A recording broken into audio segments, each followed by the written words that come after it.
This is phrased as a consolidation of state-owned enterprises, but to me there is a bigger story on food prices when you look at consolidation of a Sinopec and a ChemChina.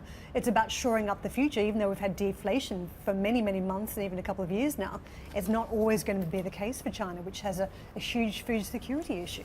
Yeah, that's right. So I think the inflation numbers were welcoming, actually pretty much unexpected. For corporate China, this is good news, as we've been saying. Corporates have not been investing domestically in China. As you said, more and more corporates going out with capital. So the biggest transformation, I think, in the past few months really has that China has been transformed into a net exporter of FDI rather than its recipient. Obviously, this is good if we're pushing for more corporates to invest outwards, but we're talking about capital escaping China. There was a real disconnect though in the numbers. If you match up the export figure down 10% and then a tick up in the inflation prices at both the producer side and the consumer price, it gave you a very different window into a slowing economy or a slightly improving economy. Which is it?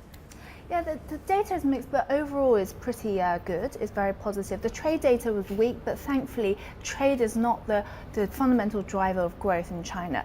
Other data has been very, very solid. For example, PMIs, it showed that going forward, things are looking up for China. And of course, for the GDP, industrial production, retail sales, etc., things are likely to be very stable. So the good news is that things are staying stable in China.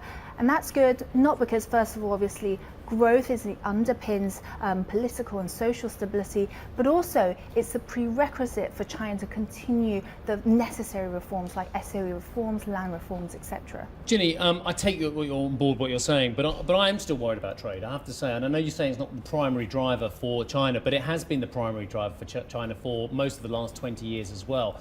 And I understand the pivot, and I get the fact that we're moving towards the consumer and it's about the services side as well. But if we don't have that underpinning of trade, of world trade, then it's about China being dragged down by global factors as well, as much as internal factors as well. So I am still very worried about the trade figures. And I mean, by all means, comment. Sure, I hear your worries, but if you look at the trade data, actually, particularly this time around, we continue to get weak data out of course, exports to US, Europe, and also Japan. But if you look at the other emerging economies, particularly those along the One Belt, One Road countries, we can see that the growth in terms of exports from China to these countries are actually growing double digit. So it depends on where you look on the trade data.